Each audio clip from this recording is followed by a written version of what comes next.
and welcome to another episode of Read It with Whiskey. My name is Laura Juntunen, and I am your host. I am the author of the Shockwave series, a post-apocalyptic sci-fi series with so much fun, and I'm actually in the process of writing book 3 as we speak, so I will dive into that in the Laura J. Live update. But today, we are talking with Patrick Johns. So Patrick Johns is a wordsmith who grew up in Ramsey, New Jersey, where he would play for hours in his basement with his dinosaurs and out back in the woods with his imaginary friends in imaginary worlds. He has been writing since he was young, creating worlds and drawing the made-up characters within them, but his imagination was put on hold while in college. Pat is a graduate from Virginia Tech with a degree in Industrial and Systems Engineering and a second degree in Mathematics. While he is doing very well, he never forgot his imaginary friends and always imagined bringing their world to life in a novel. Pat is the author of the Hoarding series, and we are going to talk all about Junkland today. Book 2, The Lost Soul, is also out, and he is working on book 3. But like I said, today we're going to talk about Junkland. So this is what it's all about. Jairus Grent, a young boy from Pallor, has only one dream: to become a knight. While he works in his father's shop, he daydreams of fearless knights from tales long ago. He longs to save a princess from treacherous outlaws, overthrow cruel kings, and explore the lands beyond the farthest sea and the western mountains. He believes that a knight fears nothing, until the hoarding comes to Aston Pool, and he experiences fear firsthand. With his family gone and his home destroyed, Jairus is one of many whose lives is turned upside down when he is left abandoned outside the castle walls by the once loved king. In order to survive, Jairus is forced to become a retriever, locating things beyond the castle walls in the Junkland for inhabitants of the castle. When one mission puts him and his friends in danger, he realizes the only way to stop the hoarding is to get into the castle and find the mysterious princess he had fallen in love with 3 years before. Now, this story wasn't something that I didn't really know what to expect, and I'm so glad I went into it not knowing what to expect, because it blew me away. Just the concepts and definitely the inspiration behind the story and where he got some of his ideas from. And we're going to talk all about it in the interview. So let's get into it. Welcome to Read It with Whiskey, the interview podcast featuring science fiction and fantasy authors. My name is Laura Juntunen, your host and the author of the Shockwave series. I am also a book club moderator, speaker, and avid reader, truly invested in every author's story. Within this podcast, I bring to you, the reader, all the behind-the-scenes secrets to how these guest indie authors bring their books into the world. If you are a sci-fi fantasy reader, then you need to hear from these authors.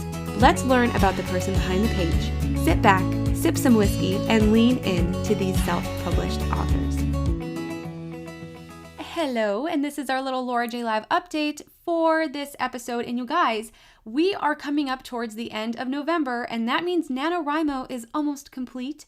So NaNoWriMo is National Novel Writing Month, and it's basically when you try and write 50,000 words in a 30-day period. And boy, is it difficult. So I actually wrote Transient Pulse, the first book in the Shockwave series, back in November of 2020. I wrote the first 50,000 words, and then from December all the way through March, I added a lot to it, and I published it at the end of March. So once book 1 was done, I decided, all right, let's dive into book 2. So Oscillation Rising, I actually participated in Camp NaNoWriMo in April 2021, and I wrote the first 50,000 words of Oscillation Rising within that 30 days, and then worked a bunch on it and got it published at the end of September. So that is the same exact concept I'm going for book 3, Static Equilibrium. And like I mentioned in the prior episodes, this is all recorded early, so I am hoping and praying that I am near the end of the first draft of Static Equilibrium.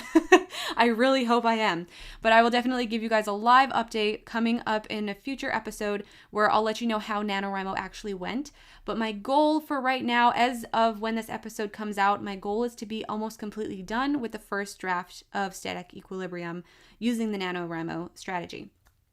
So I should say that April and July are Camp NaNoWriMo. It's basically a spin-off of the regular NaNoWriMo because there's really only one National Novel Writing Month, and that is November. So the organization decided that in April and July they would have spin-off events, and they're called Camp Nano, where you can do any type of project. So it doesn't have to be 50,000 words for April or July, whereas November it is the traditional writing 50,000 words. So I used the same concept in April to write Oscillation Rising, and then I ended up going forward with Oscillation Rising in July as well, because I needed that extra push and a deadline to make sure that I got that book done. So I'm guessing with Static Equilibrium, I'm going to do a similar feat. So I'll have written 50,000 words by the end of November 2021. And then I think in January or February, I'll do another type of challenge like this to get the book done, because I do want Static Equilibrium to be out in the late spring of 2022. So I don't have an actual date yet, but I will get it to you as soon as I find out when it is. But yeah, so that's my little update for this week. And again, in one of the future episodes, we will be going back to live updates, but I wanted to have all of these episodes for October and November pre-recorded, so then I wouldn't have to be doing editing while I'm going through the process of writing the third book in my series. So that's basically why I'm doing this, because I needed to dedicate a lot of my time to the series. And I wanted to make sure that these episodes still got out there. And so I'm using these kind of as a guide of what I hope will have happened. And then, like I said, in December, I'll give you an update. I'll let you know how it all went. So that's our update for this week. Let's get into the episode with Patrick Johns.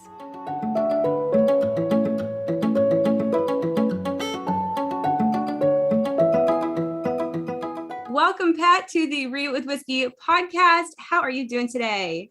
I'm doing great. How are you doing? I am doing so good. I'm so excited to have you on to talk to you all about your book, Junkland, and all of the other works that you've been working on. But before we jump into your book, tell the audience, why did you decide that you wanted to be a writer? Definitely a long story, but it kind of all started when I like to think of it as like a puzzle. And I didn't really start putting all these pieces together until I graduated university with industrial system engineering and mathematics degree. And I started working for a large engineering firm, and right outside of Washington, D.C. And I didn't really enjoy this job. And it gave me a lot of time to think about what I want to do, what I really like in life. So I started thinking back to my past, and I did a lot of thinking. Call it my quarter life crisis. I definitely went through it. But so I started thinking back to my past about all the times I used to read on the beach when my brothers wanted me to go play in the water, all the times I would ride my bike to the local bookstores, all the short stories I used to write growing up in like third, fourth grade. And I even took all the song lyrics I write. I write a lot of songs. I wrote a lot of song lyrics growing up too. And I even took a creative writing class in college, and I didn't even need it. I felt it. I felt like taking it. And yes, I took a creative writing class, wrote some poems and short stories. And I didn't really think about any of this until this moment when I was working for this large engineering firm. And I kind of just put all of it together, and it all pointed to I wanted to write. So that's kind of how it happened. I love that. Following the passion. And I feel like a lot of people have that. They're like, oh yeah, I really enjoyed being creative when I was a kid, but a lot of people are kind of stifled down. All of that creative energy is pushed back because you're like, oh, you have to have a career. You got to do something, where you're going to make a lot of money and all that. But a lot of people they're turning back to writing and being creative. And I'm so glad you did, because I really enjoyed your book. Thank you. I really appreciate it. Fun to read. Yeah. First of all, tell us, what do you do full time? Do you write? Yeah. So I used to work for the large engineering firm for 3 years. And after I finished my first book, I made it my goal to leave that job and move to Spain, because I always wanted to live abroad.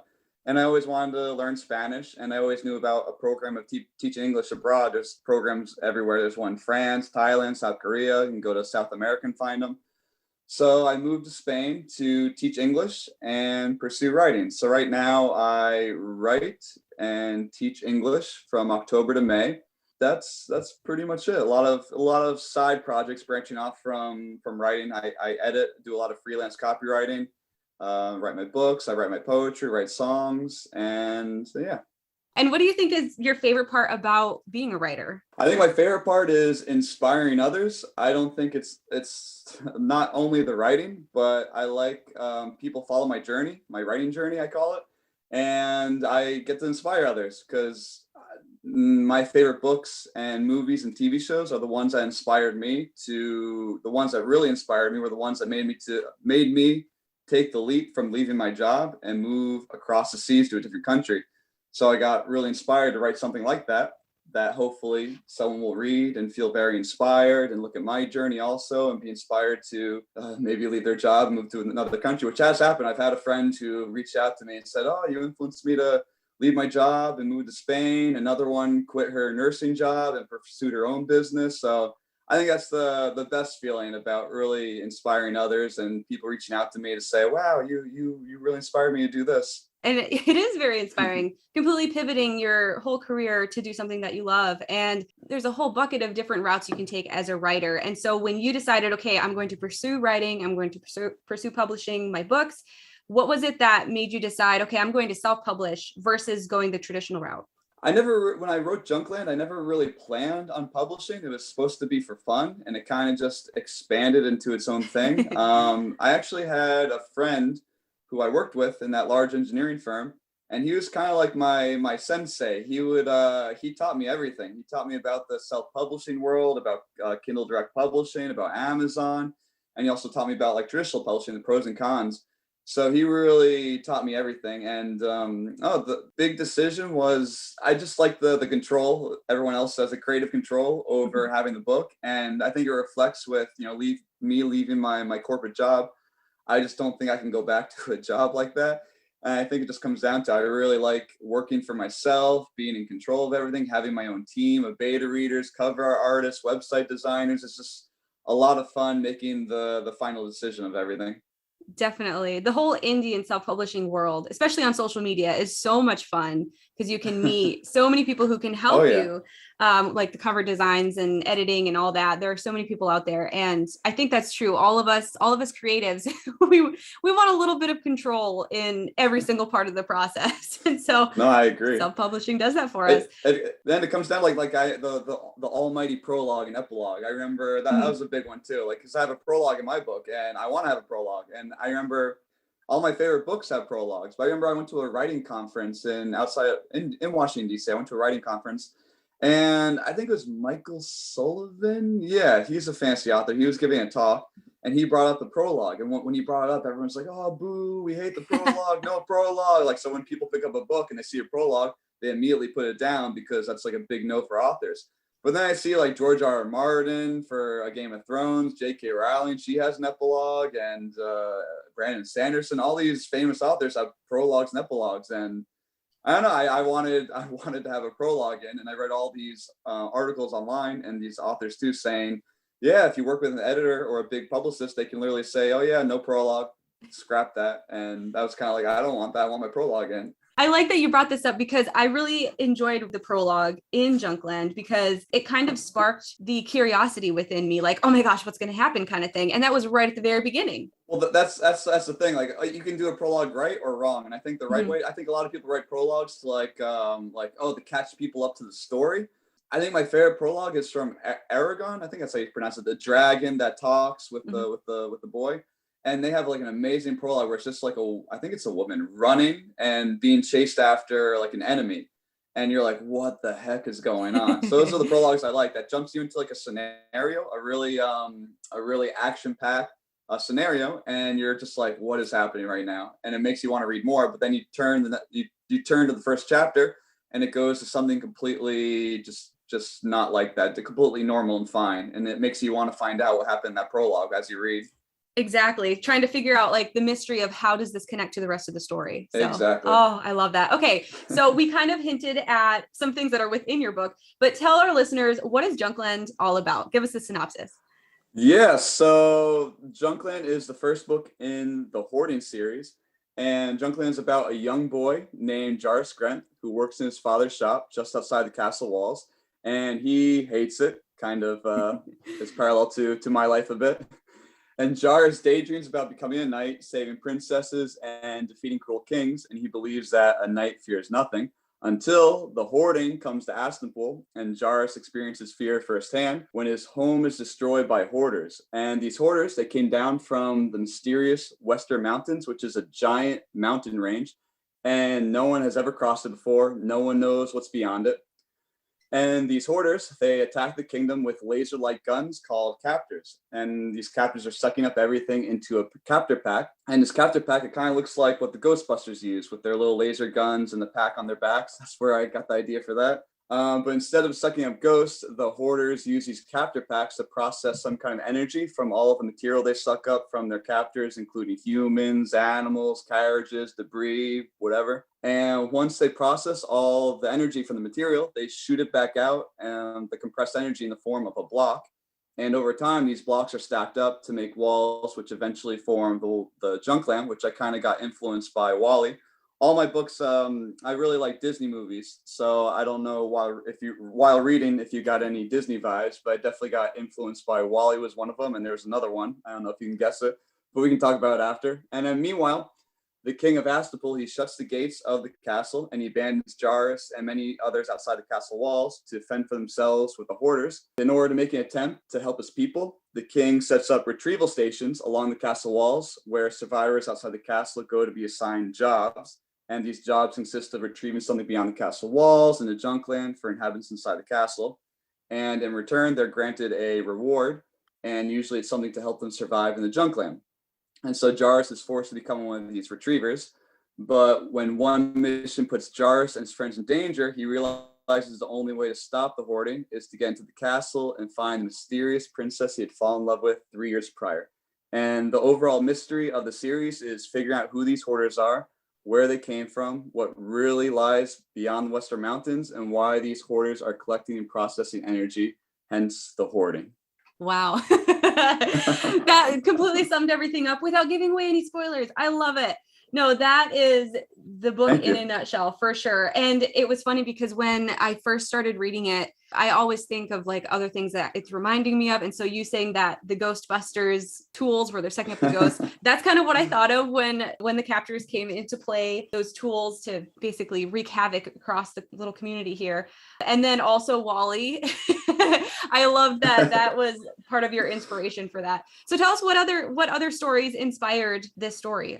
When I discovered that I want to write during my quarter-life crisis of my extensive thinking in my large engineering firm, I was hit with the question, like, what do I want to write? So my parents took me to go see Aladdin on Broadway in 2016. And Aladdin's my all-time favorite Disney movie. And I was so excited to see it. But it was a lot different this time when I saw it. When I saw Aladdin on Broadway, I just felt like inspiration. I was like I got shivers down my spine. I was just like in a whole nother world watching Aladdin on stage. And a whole new world, no pun intended. Oh, that's like my national anthem. So when I wrote Junkland, when I was in a writer's block, I would put that song on and just like get all these like creative juices flowing during that song. So yeah, Aladdin was a big one. So after getting inspired from Aladdin, I went back to DC, and with all this inspiration, I was walking up and down a stairwell, and I saw this emergency light, one I've seen every single day. And after seeing this play with all this inspiration, I saw the emergency light again. I was like, kind of like looks like a little character from a Disney movie. So I ended up taking a picture of it, and I went back to a desk and pulled up the photo, and I was like, where can I see this character? I instantly thought something like WALL-E in like a Junkland type setting. So with Aladdin and WALL-E, I kind of just sat down and wrote a really quick outline, and it was really short, like 3 pages on my phone. But there was a beginning, a middle, and an end. And after I saw that, I just dove into it without even thinking, and it kind of just expanded beyond what I imagined. But it definitely has, WALL-E, Aladdin. Some people even say Frozen. I guess if you get more into book 2, people get a Frozen type of vibe, and definitely a little like Lord of the Rings, Game of Thrones. I don't know if you read the Wheel of Time type of vibe. It's like high fantasy, also mixed in with Disney, and a little bit of Star Wars with the laser guns. I wanted to add laser guns in it. It's like, how can I do that? How can I make this work? And it worked. I love it. And I love that Disney was a big part of the inspiration, because I am a Disney nut. I love Disney movies. And so whenever What's your favorite movie? Oh gosh, you can't make me pick. I think the most recent one I know, right? The most recent one I watched was probably Beauty and the Beast, the newer one, the live action. I love Beauty and the Beast, and I love any Disney retellings, and so that's something that I've been getting into more with reading is retellings. And so Colleen Forbes' The Cursed Queen, that one is a Beauty and the Beast retelling, and she's been on the podcast in the past. Really? Her episode is like one of the first of season 1. But yeah, I love Disney. I love retellings. And so I love anything inspired. But yeah, I'm really into the whole Disney world. And so speaking of world, when you created this, obviously you were inspired by these Disney movies and everything. How about the magic systems within Junkland? Because there's a lot of science components, but there's also some magic in there. So where is that inspired from? Yoga. And when you read book 2, it'll definitely it definitely expands on the magic system more. And I think that's when book 2 is really where I expanded on it. Okay. But yeah, so when I was in DC going through my core life crisis, I really got into yoga because I like working out, and I realized meditation really just like helps you calm down, clear the mind. And yes, I really got into yoga during DC, and I've continued it since then. It's been like 6 years, I think I've been doing yoga. So as I was doing the making up the magic system, I was kind of like, where am I going with this? And I really connected with like yoga, like the energy within and the energy around you, like the environment. So I kind of took that idea and tried to expand on that with the magic system. Very cool. Yeah, I'm gonna have to dive into book 2 because I think the science outweighed the magic in book 1. Like you said, it's going to come more into play in book 2. So I'm excited to see what happens. We won't give spoilers, but like towards the end of book 1, there were some magic things where I'm like, I need a little bit more. So book 2 will dive in. So let's talk a little bit about some of the characters. And I love asking authors this. Who is your favorite character? My favorite character, I don't know if you remember him because he's a very minor character, but Frail, you spell it Frayel, Frail. Mm-hmm. And he was in the beginning, and I loved him because he's just a sweet old man. He wants to buy a birdie's house for his loving Estonia. He always asks Jairus if he has a lady. He's just like a very innocent character that I don't know, I kind of related with. I always think like writing the minor characters or the characters surrounding the protagonist are the most important. So I really try when I write my books to really develop those characters. And he really connected with me. And yeah, he's just all around good guy. I liked him. I definitely remember him. He was one of my favorites because he was always heckling Jairus and like, where's your lady? All that kind of stuff. I thought that was a really cute character. I also liked Eliara. I liked her like strong character and her presence within the story. She was one of my favorites. And then I loved that you had a pet, Miller the chicken. So, oh my gosh, elaborate. Tell the listeners, who is Miller and why did you put him into the book? Yeah, so Miller is Jairus's pet chicken. He's a male. He's I actually learned this right in the book. I thought chickens were females and roosters were males, but correct me if I'm wrong. But for my research, I did roosters are chickens and hens are also chickens. They're chickens, hens, and roosters. Hens are females, roosters are males. So I was like, forgetting because I made a chicken. I was like, oh no, chickens are only females, but it's like that's not true. Roosters are technically chicken also, but they're just the males, and hens are the females. So that was a lot of unnecessary research I was doing to try and get that plot hole corrected. But yeah, because one of my beta readers was like, you're made a chicken, but it's a male, and I think chickens are females. I was like, oh no. But anyway, so yeah, Miller is Jairus's pet chicken, and yeah, he just follows him around. I again, it comes back like Disney and Pixar movies. Mm-hmm. I really like when a protagonist has a pet that follows them around, and it's kind of like their I don't know how to describe it, like they have like human traits, but I mean, we do it with animals too, like dogs. I do it with my fish. I used to talk to my fish when I came home in DC. But yeah, we kind of humanize them. And I like when a character has an animal like a chicken or a dog, and they humanize it and they bend to it. They treat it as if it's one of their best friends. So yeah, that's how I was like, I need to put a pet in this, but what's it going to be? And I was just like, oh, I'll put a chicken. I thought that was so perfect because within the book, they go to a place called the Archelane, and it's like a bar and there's people rocking around. And then all of a sudden there's chickens running around pecking at people's feet. And I love that it was a comic relief in certain scenes where things could be very serious and dark. There's like, oh, there's the chicken running around. And I think it brought in that relief, that comic relief that was necessary. And so I don't know if that was intentional or not, but I think it really worked well within the story. No, exactly. Because yeah, when I watch Disney movies, I love the ones that have like a little comic relief, a little animal in it that you just like can bond to, relate to, laugh at. But if you like Miller, definitely book two. There's a new fan favorite in book two that I had a lot of fun developing. Oh, I'm excited. This is going to be good. Okay, so within this book, there are 3 and eventually 4 points of view. And I like to ask authors, when I find that there's multiple points of view within the book, how they were to write that. So some people plot, some people fly by the seat of their pants and just write straight through. So when it comes to your different points of view that you have within the story, did you write each point of view on its own and then put them together, or did you write as the story went through? As the story went through, for sure. Okay. I'm trying, because I haven't thought about this in a while, but because it's going to be a problem that I face in book 3. Book 1, I definitely start out with Jairus. I think I wanted Jairus and Alana just to get like both sides, not just like one side. I want both sides. But then Pillar gets his point of view because I think I wanted the side of the castle also. But I think it definitely, I started the story and see where it went. And these point of view characters just kind of like came into place. But book 1 pretty much follows like a linear line. So that's why I was really had to be careful with my point of view characters, because if they're all following the same line, I can't really have multiple point of view characters because it's the same story technically, if that makes sense. But for book 2, like this line kind of separates, all the characters kind of go in different directions. So it makes more sense to have point of views. But then book 3, there's going to be even more spreading out. So I got to figure out where to go with my point of view characters.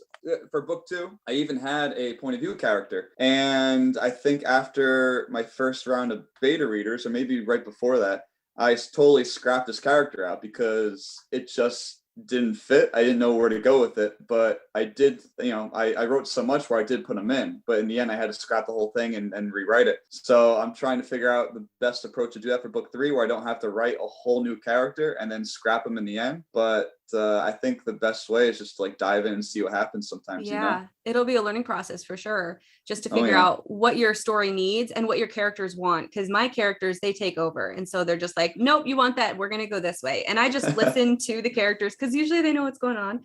So when it comes to writing this next book, is this the final? Is there only 3 books, or is there going to be more in the future?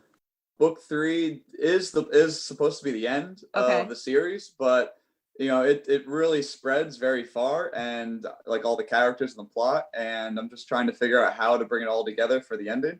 And so book 2 got very, very big, and I'm afraid book 3 is going to get even bigger. So I don't know if it's going to go into a book 4. I hope not, but my plan is to finish with book 3. I pretty much learned about writing and plot and all this just by Googling. And I remember the one time Google failed me was when I typed in, how do you write a sequel? And nothing came up. And I was like, oh my God, there has to be something on here about writing a sequel, writing a book 2, or like some tips, some strategy. And there was absolutely nothing. And so that's when I was like, all right, I got to figure this out on my own. I'm excited to dive into your book 2 and then eventually get into book 3. So you're going to be writing book 3, and do you have an idea of when that's going to be publishing, when you're going to get that out?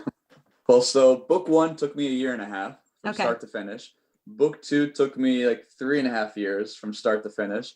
And I'm praying, and it was too long. 3.5 years is way too long. And I'm praying that book 3 doesn't take as long.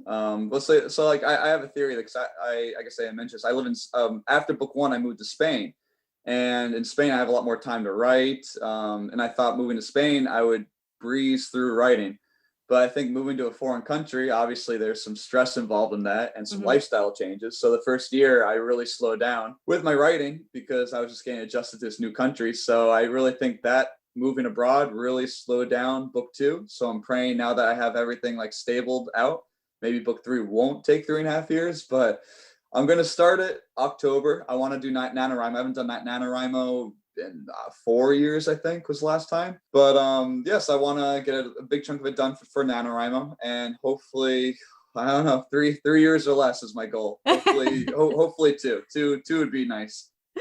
I love that. Yeah. As long as you got some type of deadline. I feel like if I don't work with some type of deadline, I'm never going to get any work done. So I work really well under pressure though. So I do too. It works out well. No, you need goals, you need deadlines, or else you'll never get it done. You never meet the deadlines, but at least you have one and you can, okay, I need to get it done here, but then for me, my deadline, it was like a year later for book 2 after getting the final product out. So you kind of mentioned it, living in Spain. How do you think that has affected your writing? I know you said that you've slowed down your writing a little bit, but do you think it has affected your writing in any other way? So when I moved to Spain, I was writing book 2. I always write songs. I play guitar and I write my own songs. I've been writing songs since high school. So I was writing book 2, writing songs and writing poetry. Sometimes my song lyrics come out in poetry, and also doing a lot of freelance writing. And yeah, I tell people that moving to Spain has definitely like impacted my writing. I wrote my best stuff in Spain. I mean, book 2, I personally think is a lot better than book 1. I wrote some of my best songs here in Spain. I wrote a lot before, but the songs I wrote in Spain are just like a whole different level. For me, like there's a reason why Spain has influenced so many like artists, like Pablo Picasso was born in Spain. It influenced Paulo Coelho, who wrote The Alchemist. The Alchemist actually took place a bit in Spain and in Morocco. And I lived in some of the areas that he wrote about down by Gibraltar and Algeciras and Tanger. So it's cool reading his books and seeing like, oh, I've been here. But like, I can understand why he wrote about it. And he also wrote a book about like the Camino de Santiago, hiking in the north of Spain, which I did twice this past year. And I wrote a lot of stuff on my Camino also, because it's just so much inspiration from this country, because it's just so beautiful. It's very diverse with like its landscape. It has a lot of mountains, ocean, desert, rain, trees, whatever. Also the languages, like within Spain, there's just like so many different languages. Like this past year I was living in Galicia, and they had their own language called Galician, and they're it's the only place that speaks it in the world. And they have in Barcelona and Catalonia, they speak their own language over there too. So it's like, I don't know, a lot of inspiration from living here, like and castles too. Like I hate because like living in the United States, we don't really get experience with castles except for the movies or pictures. And I remember when I started writing castles in Junkland, I realized I didn't really know how to picture them. So moving abroad, really, and seeing all these castles now, I can really like figure out how it really feels to be in one. Oh, that's so cool. I'm so jealous. Like you're saying, there's so much inspiration that can be drawn from new places that we're not familiar with. And I think a lot of authors draw that into their work, wherever they are or whatever situation or season they're going through in life, it's going to influence what they write. I think that definitely directly correlates. And so another big part of you already mentioned it a little bit, but music and poetry, lyrics, and in Junkland, there is actually music within the book, and they actually have verses of the songs. And so like in my brain, I'm thinking of like this tune that would go well with how many, syllables are in each stanza or whatever. So when you wrote the music within Junkland, did you have an idea? Like, did you write out what it actually would sound like if people were to sing it?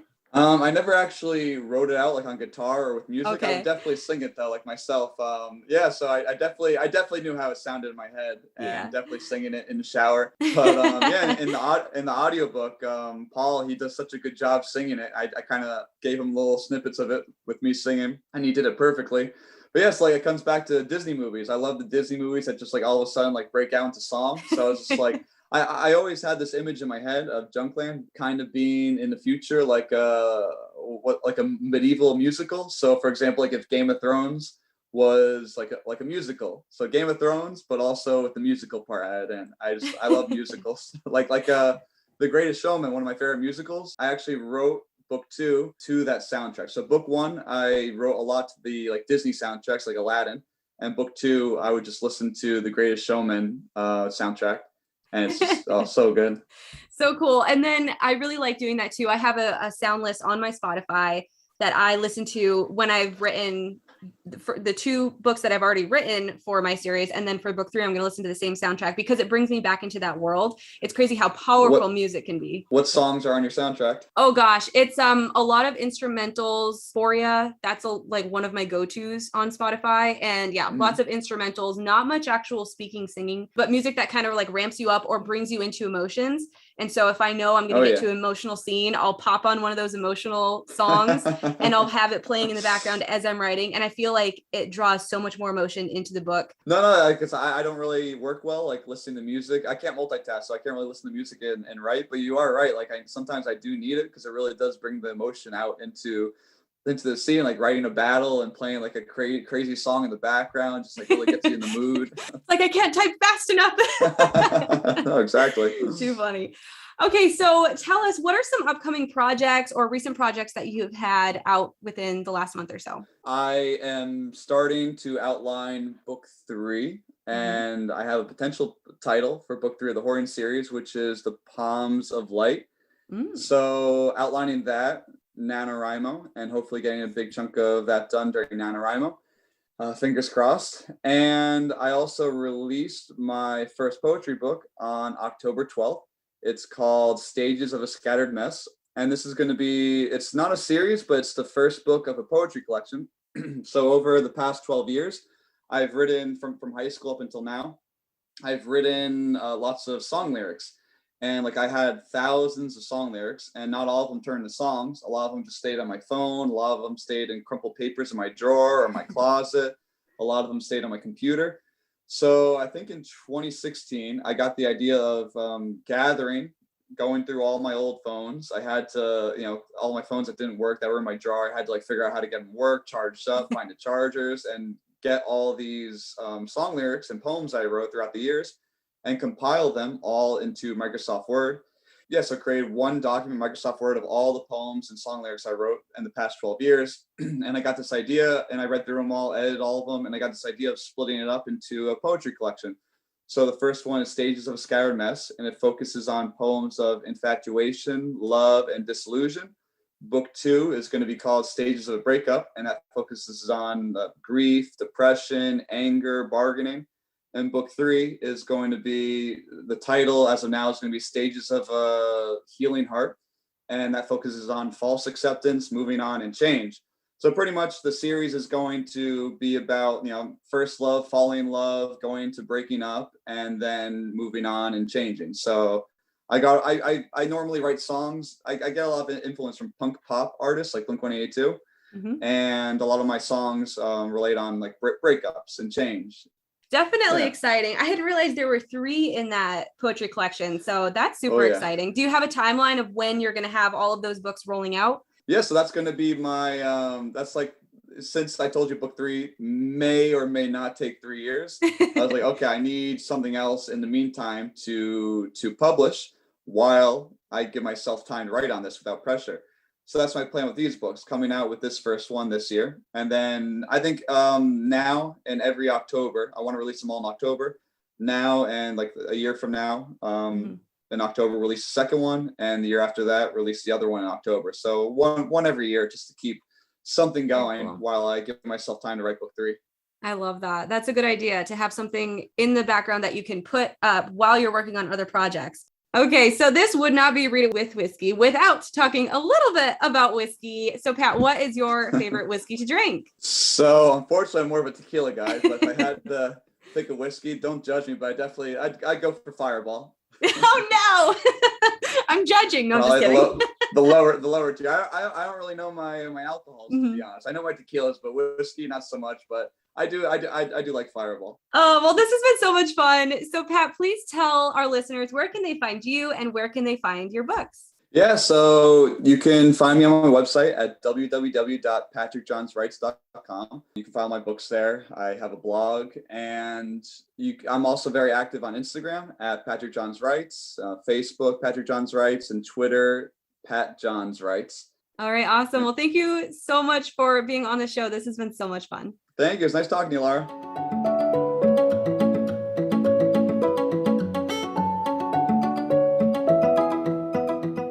Talking with Pat was so much fun. I mean, it always is. I love talking to these authors, getting to know them, getting to know more about the inspiration behind their books.